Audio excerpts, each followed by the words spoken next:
The grocery store was almost empty, a blue hum living in the fluorescent lights. Sam Miller shifted the tired strap of a diaper bag digging into his shoulder.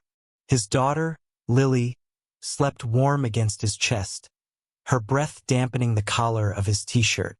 She smelled faintly of milk and soap, clean in a way the day wasn't. On the counter sat one thing, a pack of diapers. Not the bread he'd eyed, not the jar of peanut butter he'd promised himself for next week. Just this small, necessary bundle, what a life could be narrowed down to. The cashier slid it over the scanner. The register chirped. "842, she said, voice flat with routine. Sam reached into his pocket. Coins slid into his palm, warm from his skin. He placed them down carefully, letting each clink by him a second. Quarters, dimes, nickels, the last scratched penny. He counted along with the sound, a quiet drum in his ribs. 837. His throat tightened. "I'm short," he said, trying to swallow the heat climbing his neck. "By a few cents." The cashier didn't wince or soften. She pulled the diapers back to her side, a practiced motion. "Not enough." Behind him a shoe scuffed. Someone let out a breath that wanted to be a laugh. Then a voice, pitched low but aimed to hit. "Shouldn't have kids if you can't afford them." It wasn't loud. That made it worse. The words slid under his skin like a cold blade.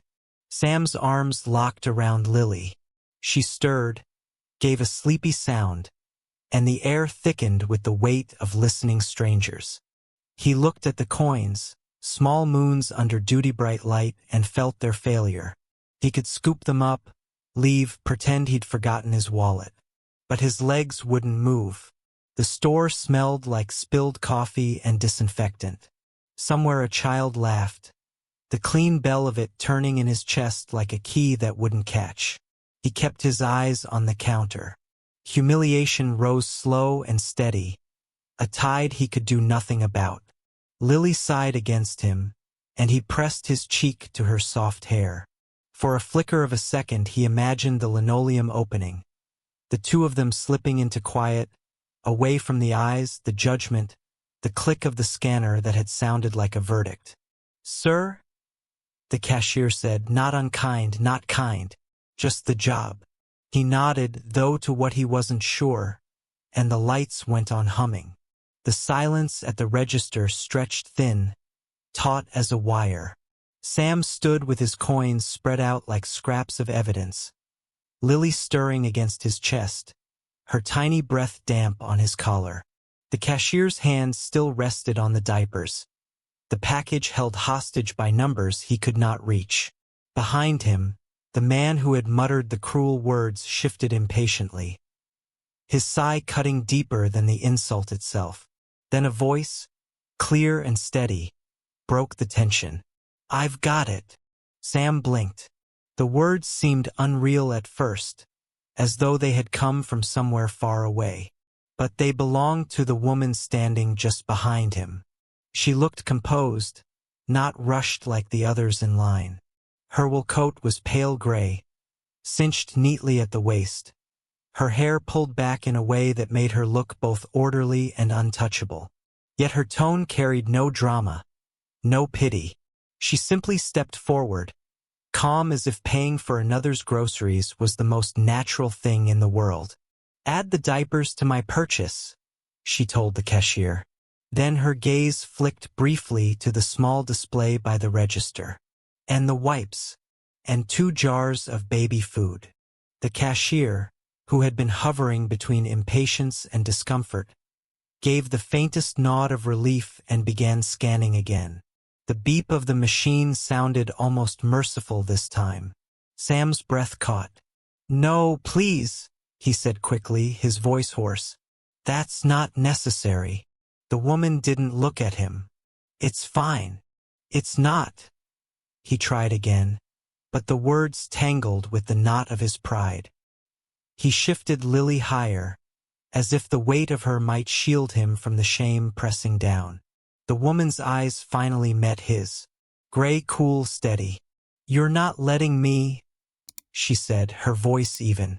"I'm choosing to." Her decisiveness stunned him into silence. The wipes slid into a paper bag. The baby food jars clinked gently as they dropped beside the diapers. The cashier tore the receipt, handed it over, and moved to the next customer, as if this small rupture in routine had already been sealed. But for Sam, nothing was sealed. His coins still lay scattered on the counter like failed offerings. The muttering man had fallen quiet, though the disdain lingered in the air like smoke. A woman further back in line busied herself with her phone, pretending not to watch. Everyone pretended. Sam picked up the bag slowly, his fingers brushing the rough paper. He turned to the woman again, struggling to form words that felt both heavy and insufficient. "Thank you," he managed, barely above a whisper. Her expression didn't change. "Take care of your daughter." And then she turned. No flourish, no expectation of gratitude, no smile to soften the gesture. Just a measured step toward the automatic doors. "Wait," Sam called. Too late, his voice catching. She didn't pause. The doors slid open, and the night air rushed in. The glow of the parking lot lamps caught her figure briefly before she disappeared into the dark. Sam stood still, Lily's small weight anchoring him. The shame still burned, but threaded through it was something else. Astonishment and a fragile kind of relief. He gathered the coins back into his pocket, each one colder now, each one reminding him of the moment he couldn't carry alone. He looked down at Lily, her face soft in sleep, her hand curled against his shirt. The bag of diapers rustled faintly as he shifted. For the first time that day, the heaviness inside him loosened, if only slightly. The family aid center smelled faintly of floor polish and weak coffee. Its walls were plastered with flyers, free meal schedules, job training notices, legal aid hotlines. Sam lingered near the entrance. Lily balanced on his hip, her small hand tangled in his shirt collar. He hadn't planned on being here. Pride had kept him away for weeks, but the storm of bills and a fever scare with Lily had pushed him past the point of silence. A volunteer at the desk handed him a clipboard. "Fill this out, and someone will meet with you." Sam muttered thanks and moved to a bench. The pen scratched across the paper, his handwriting uneven. Household size, 2. Income, none. His stomach twisted at the bluntness of it. He kept his head down, unwilling to see who might be watching. Lily shifted restlessly, her soft whine cutting through the low murmur of voices in the waiting room. Sam bounced her gently, whispering reassurances. He was so focused on her that he didn't notice the woman walking in until the air around him shifted. Gray coat, steady eyes. She carried a folder under one arm, her steps sure as she crossed the room toward the office wing. Then she saw him. Their eyes met.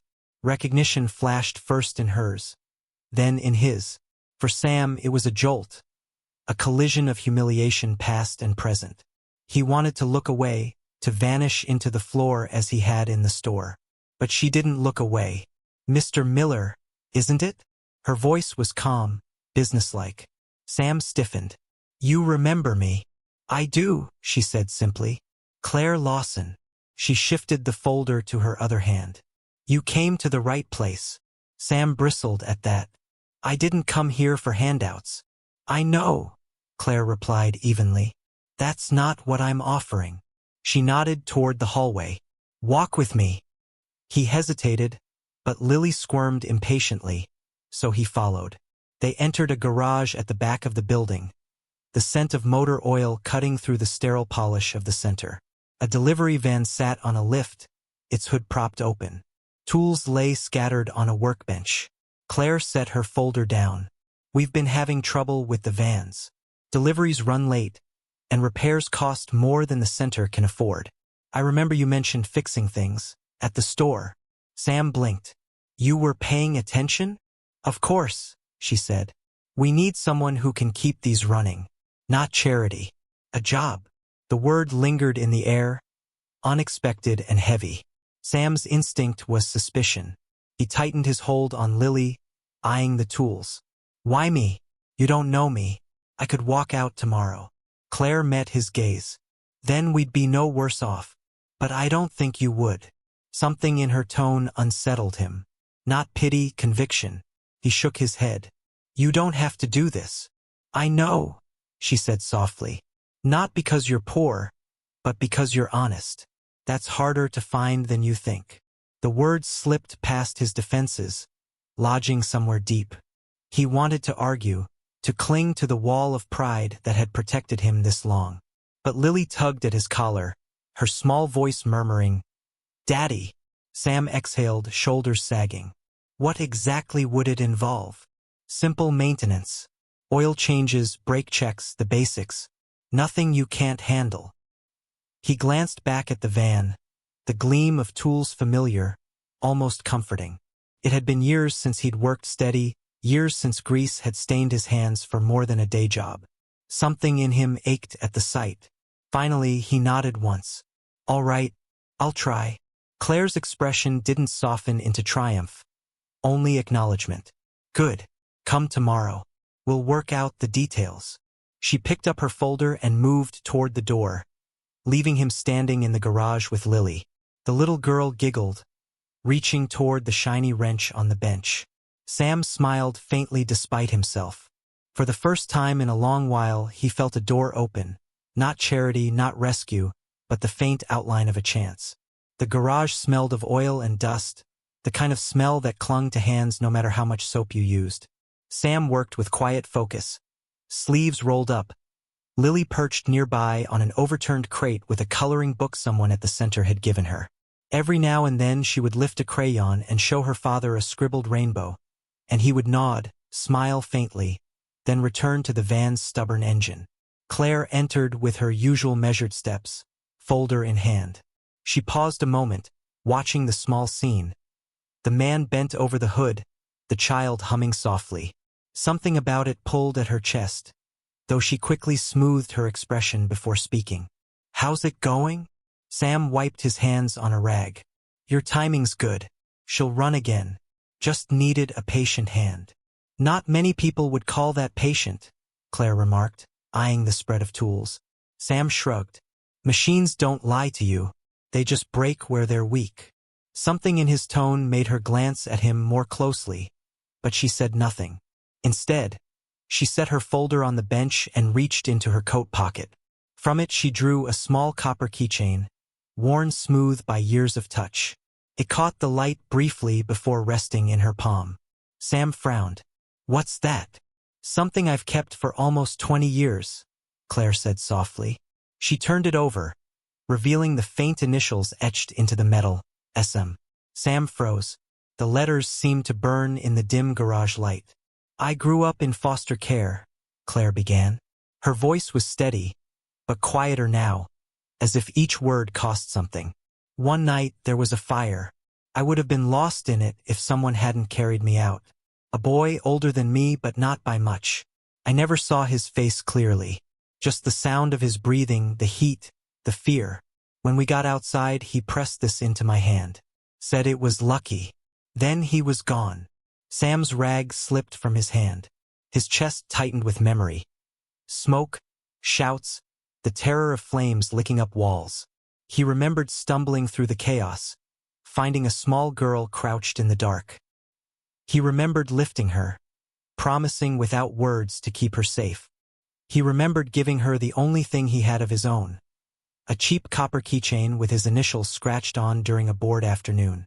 His voice was low, almost hoarse. I kept something too. From his wallet, thin and worn, he pulled a scrap of paper, edges browned with time. On it was a hurried scrawl. The boy who saved me. No name, just those words, torn from the corner of some long-forgotten notebook. Claire's breath caught. She reached out, fingers brushing the fragile paper. It was you. Sam nodded slowly, words stuck behind the weight of recognition.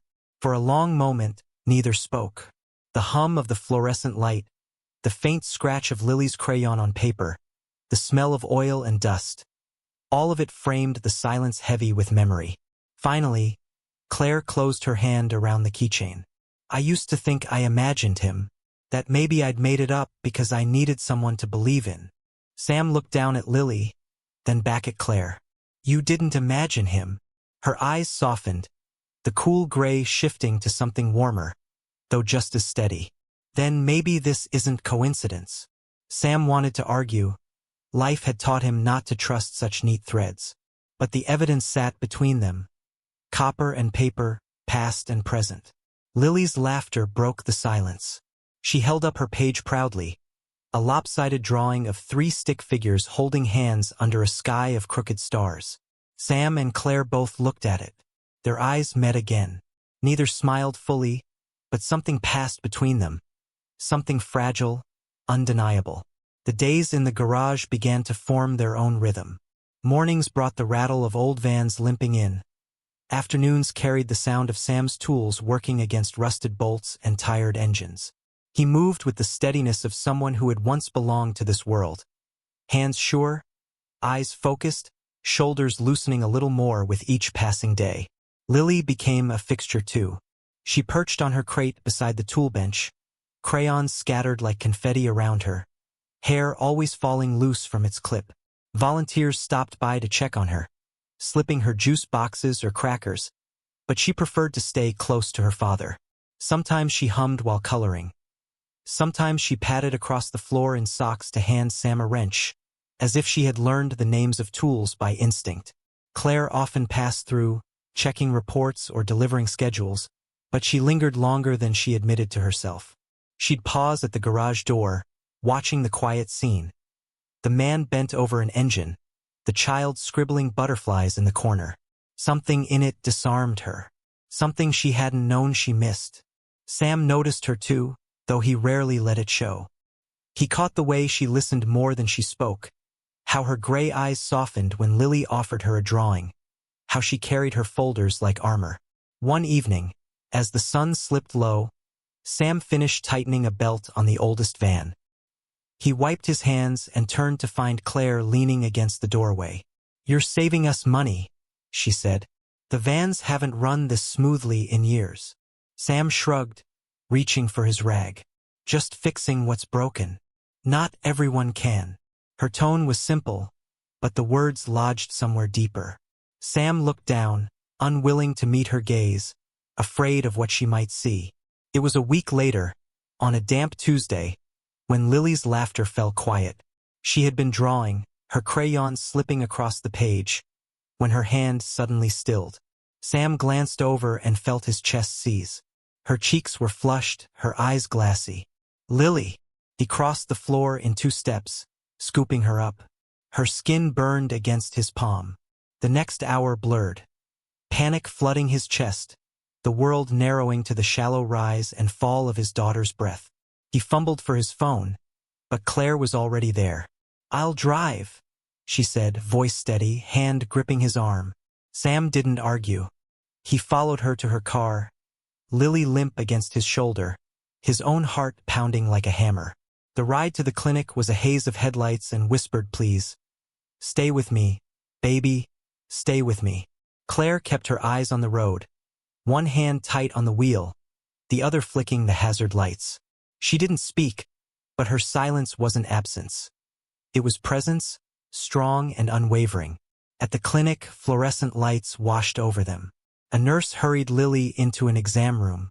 Sam stood frozen at the threshold, his hands empty now, trembling. Claire touched his arm again. "Come. She needs you calm." Hours seemed to stretch, the sound of monitors and soft voices filling the space. Finally, the doctor emerged. "Fever from an infection. Scary but manageable. She'll be fine with antibiotics and rest." Sam exhaled so sharply he staggered. His knees nearly gave way, but Claire's hand steadied him. For the first time in years, he let himself lean just slightly against someone else. He went into the room. Lily was half asleep, a small 4 taped to her arm. Her lashes fluttered, her lips parted. Sam knelt beside her bed, brushing her damp hair back, whispering her name over and over like a prayer. When he turned, Claire was still there, a quiet figure in the corner chair. She hadn't left. Their eyes met, no words needed. Gratitude burned in his chest, heavy and raw, but deeper than that was something harder to name. Trust. The following days were gentler. Lily recovered slowly, laughter returning in soft bursts. Sam worked in the garage with her nearby, more protective now, more aware of how fragile everything was. Claire checked in often, not intrusively, but with quiet consistency. She brought soup one evening, a children's book another.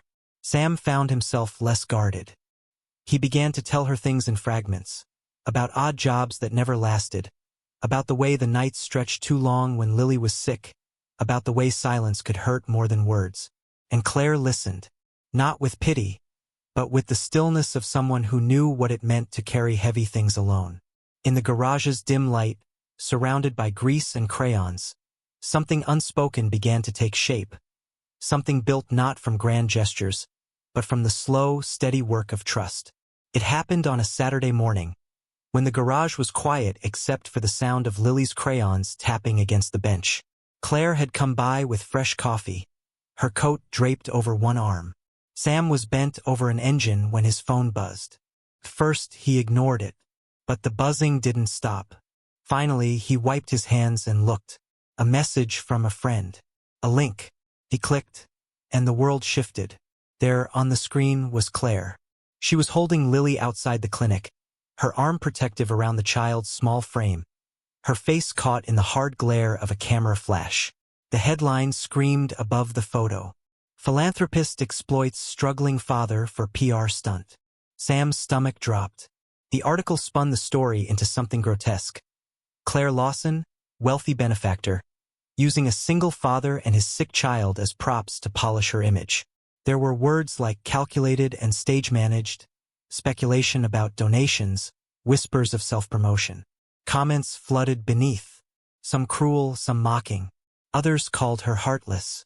A few suggested Sam himself was complicit. Sam stared at the screen, heat rising in his chest. He glanced at Claire. She was setting down the coffee, her expression unreadable. "You saw it?" he asked. She nodded once. "Yes. And you're just calm?" Her eyes flicked toward Lily, then back to him. "It doesn't matter what they say." "It does," Sam snapped. "They're tearing you apart. They're saying things about Lily." Claire's voice was steady, almost too steady. "I've lived through worse. Let it pass." But Sam couldn't. The anger roared inside him, not just for her but for the small girl drawing rainbows a few feet away, oblivious to the storm outside. That night, he sat at the kitchen table of his small apartment, Lily asleep in the other room. He opened his laptop and began to type. He wrote about the store, the coins, the shame, the muttered words. He wrote about the woman who stepped forward without hesitation, who never asked for thanks. He wrote about the garage, the nights at the clinic, the quiet presence that never once sought attention. "Claire Lawson did not save my daughter for a headline," he typed. "She saved her because she was there, because she cares. I owe her more than I can ever say, but I can at least say this. She is not what you think she is." He posted it, closed the laptop, sat in silence. By morning, his words had spread further than he imagined. Messages poured in, not all kind, but enough. People shared his post, quoting the lines about honesty, about quiet kindness. The photo of Claire holding Lily began to look different in the public eye. Not a stunt, but something human. Claire never commented publicly. But when Sam arrived at the garage that afternoon, she was waiting. "You didn't have to," she said quietly. "I did," he answered. For the first time, her composure faltered.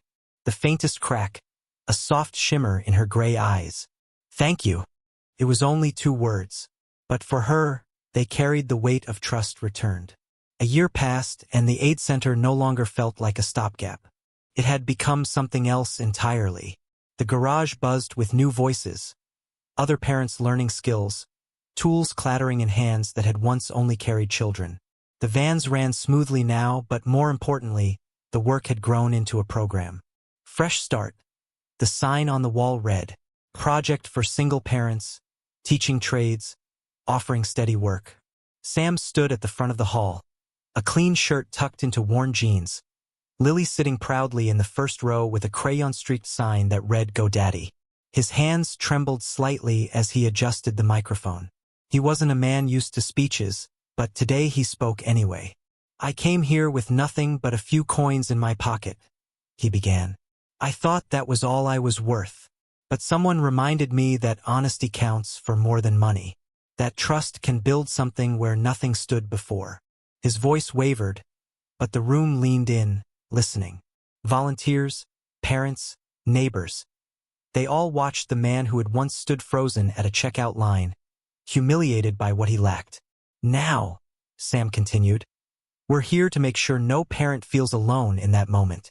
To give them tools, not pity. To show them that dignity doesn't have to disappear just because times get hard." Applause swelled, warm and unforced. Sam exhaled slowly, his eyes finding Claire in the crowd. She was standing to the side, her gray coat draped over a chair, her expression steady as always. But her hands were clasped in front of her, and there was pride in the way she watched him. After the gathering, Claire joined him near the back of the hall. Lily ran ahead, chasing another child between the rows of chairs. "You did well," Claire said. Sam smiled faintly. "I nearly forgot half my words." "They were the right ones," she replied. He studied her for a long moment, then asked, "Why me? Why keep believing I could do this?" Claire reached into her pocket, pulled out the copper keychain. It glinted softly in the fading afternoon light. "Because you carried me once, when no one else could. I never forgot that. And now you've carried this place." Sam looked at the keychain, then at Lily's laughter spilling through the hall. He pulled from his wallet the fragile scrap of paper he had kept all these years. He pressed it into Claire's hand, their fingers brushing. Neither spoke. They didn't need to. Outside, the sky stretched wide and pale, filled with the noise of children spilling out onto the street. The garage doors were open, light flooding in. It wasn't perfect. It never would be. But it was alive, honest, and theirs. And in that quiet exchange, keychain for paper, memory for trust, something like hope settled between them. A second chance.